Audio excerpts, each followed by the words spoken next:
What is your full name? Jake Kimmins, How old are you? 19. And what is your story? I was released by Blackburn Rovers at 12 years old.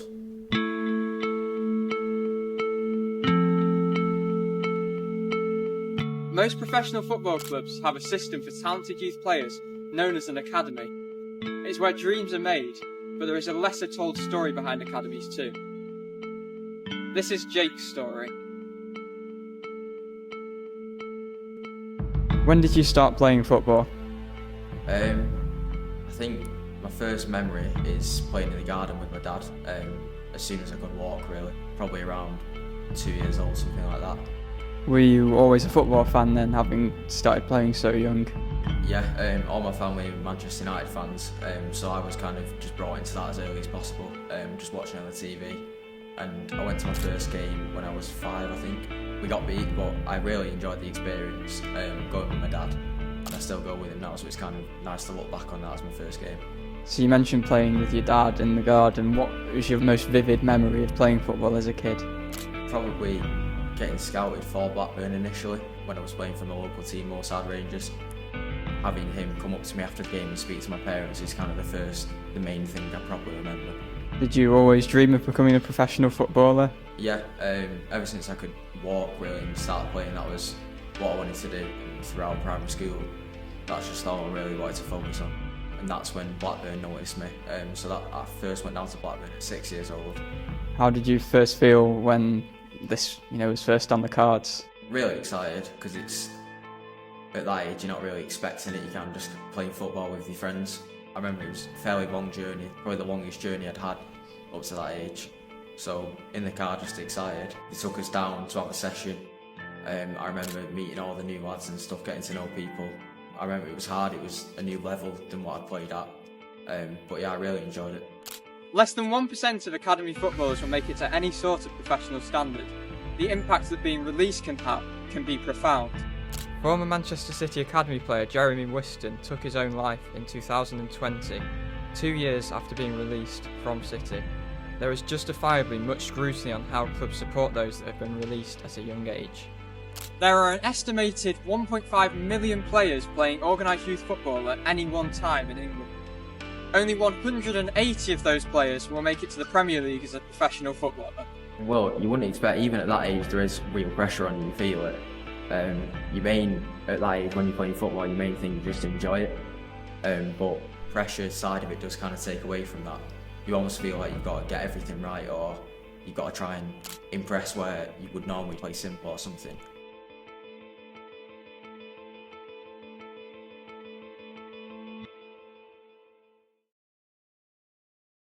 So when did it become apparent to you that it may not work out at Blackburn? That was when I was 12 years old. It was the pre-season and a new coach came in.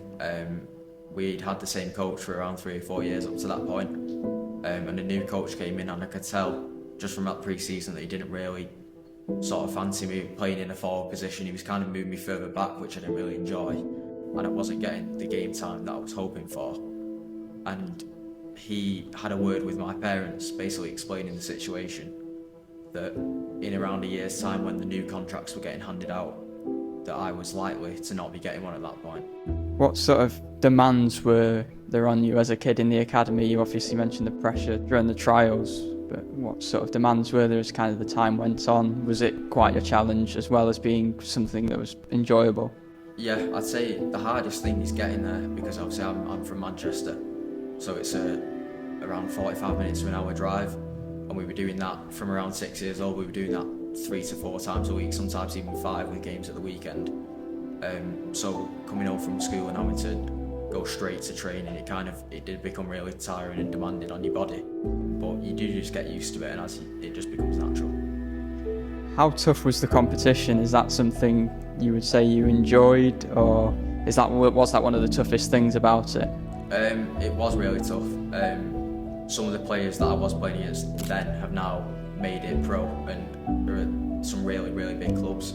So it does just kind of show to yourself, or prove to yourself even, that just because you didn't make it, when you realise the competition you were up against back then, it takes sort of the shame off it, and you feel a bit prouder about the experience. So you've mentioned that there are progress meetings. What were they like? And is that when it became apparent to you that maybe it wouldn't work out? Yeah, you have them every few months, I'd say, and they involve your parents as well. And they kind of just go through how you've been performing through the season. They take you through any clips and stuff that they may feel you can improve on. When it got to that pre-season, when the new coach came in, that first meeting was when I got the real first indication that he didn't really fancy me anymore. So was it done through you, or was it through your parents you found out about the release? It was through my parents. They kind of pulled them over after a session and basically explained the situation. That they felt that I wasn't physically up to the standard that they wanted, and that was hard to take because it doesn't really feel like it affects football for me that much.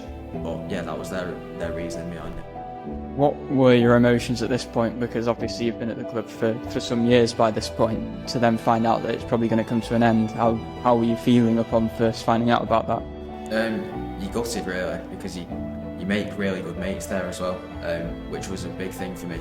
I really did enjoy going down there. As tiring as it was, I did enjoy it. So the first emotion I remember feeling is that you're kind of leaving them behind. And you've made some really good relationships over the time. You've had some great memories together. So the hardest thing, I think at the time, was not really thinking about myself, it was thinking about leaving these people behind. Would you say it kind of had an impact on your mental state, your mental health, that maybe lasted a bit of time? How long did it take you to kind of get over having been released? It definitely had an impact. I suppose when you're young, you don't really tend to think about it, you can't just take everything in stride. But it definitely did. It put me off football for a while. I didn't really enjoy football after that for a while. And I did have some minor counselling after it. Was there any support in place from the club, or did you have to kind of do that off your own back? You mentioned the minor counselling that you had. They didn't really offer anything.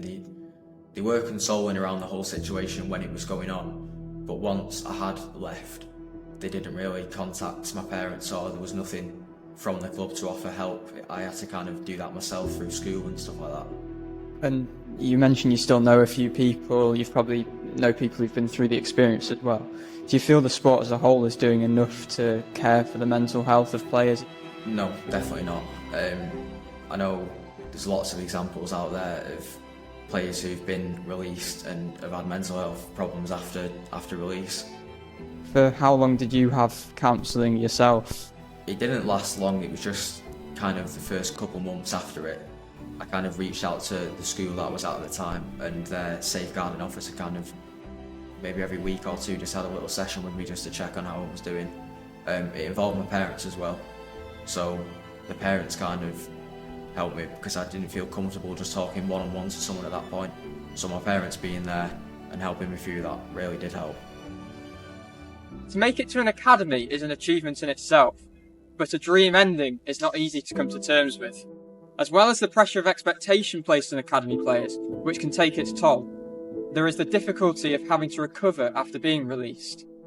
One study showed that 55% of players were suffering from clinical levels of psychological distress within 21 days of being released.